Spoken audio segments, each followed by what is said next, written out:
नर्मदा का पानी, जबलपुर के बरगी डैम का वो विशाल किनारा। 30 अप्रैल की वो शाम किसी भी अन्य शाम की तरह ही थी। सूरज ढल रहा था। नर्मदा नदी की लहरें सुनहरी रोशनी में नहा रही थीं। हवा में एक अजीब सी शांति थी, मानो प्रकृति खुद इस सुकून का लुत्फ उठा रही हो। लोग अपने परिवारों के साथ आए थे।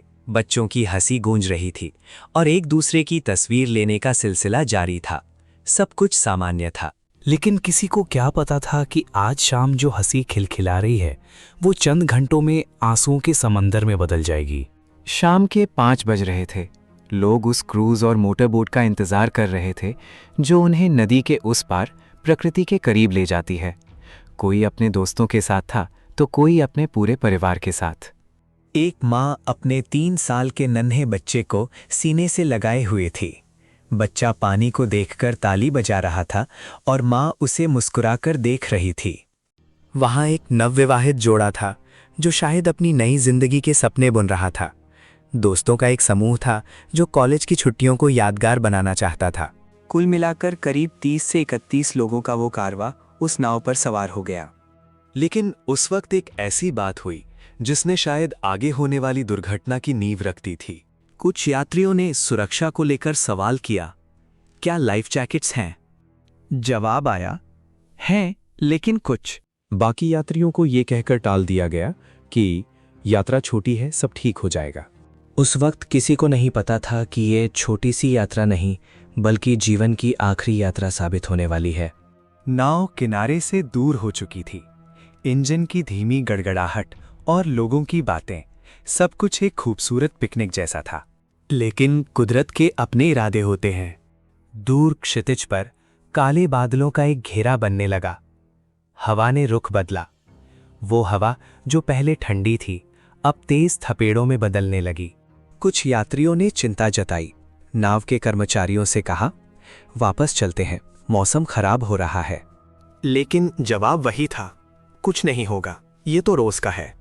काश उस दिनों सामान्य कहे जाने वाले डर को गंभीरता से लिया जाता। काश उस वक्त लिया गया फैसला थोड़ा अलग होता। लेकिन किस्मत को शायद कुछ और ही मंजूर था। अब तक हवा इतनी तेज हो चुकी थी कि नाव डोलने लगी थी। बच्चों के रोने की आवाजें आनी शुरू हो गई। लोग जो पहले सेल्फी लेने में व्यस्त थे अब संतुलन बनाने के लिए खड़े हो रहे थे। तभी एक तेज झोंका आया। नाव एक तरफ जोर से झुकी और पानी अंदर आने लगा। अगले ही पल जो हुआ वो किसी बुरे सपने जैसा था।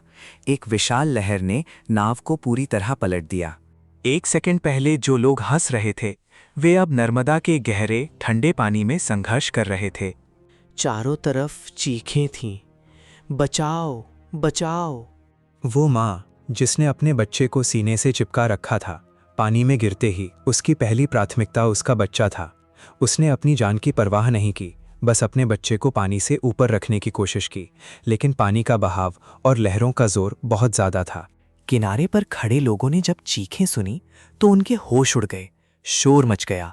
मदद के लिए लोग दौड़ पड़े। एम्बुलेंस और रेस्क्यू टीम को खबर दी गई। लेकिन नदी का वो हिस्सा जो कुछ देर पहले सुकून दे रहा था अब एक जाल की तरह लोगों को अंदर खींच रहा था। रेस्क्यू टीम पहुंची। गोताखोरों ने अपनी जान दांव पर लगा दी। जो सतह पर थे उन्हें बाहर निकाला गया। लेकिन नर्मदा की गहराई उन लोगों के लिए कब्र बन गई जो नीचे जा चुके थे। अस्पताल के बाहर का मंजर रूह कंपा देने वाला था। एम्बुलेंस की सायरन की आवाज हर 5 मिनट में दिल दहला रही थी।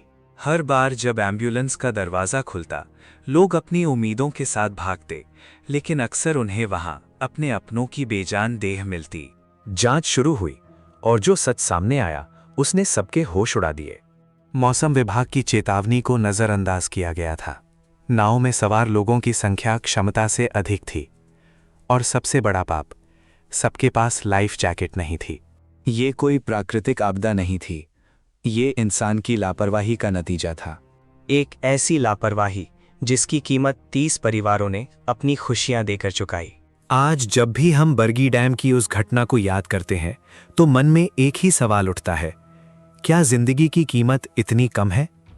क्या हम इतने लापरवाह हो सकते हैं कि चंद पैसों की बचत के लिए या जल्दबाजी में दूसरों की जान दांव पर लगा दें? सुरक्षा के नियम सिर्फ कागजों पर नहीं होते, वे जिंदगी बचाने के लिए होते हैं। उस दिन नर्मदा का शांत पानी गवाह बना उन आखिरी पलों का, जहां हंसी खामोशी में बदल गई और कई जिंदगियां अधूरी रह गईं। हमें याद रखना चाहिए कि घर से खुशी के लिए निकले थे, लेकिन वापस सिर्फ दर्द और यादें पहुंची। अगर आप भी किसी नाव, क्रूज या एडवेंचर ट्रिप पर जाएं, तो एक बात गांठ बांध लीजिए, सुरक्षा से कभी समझौता मत कीजिए। क्योंकि आपकी जान सिर्फ आपकी नहीं है, उन लोगों की भी है जो घर पर आपका इंतजार कर रहे हैं। इस कहानी को शेयर करें ताकि ऐसी लापरवाही दोबारा ना हो। किसी की जिंदगी बचाना भी एक बहुत बड़ा पुण्य है।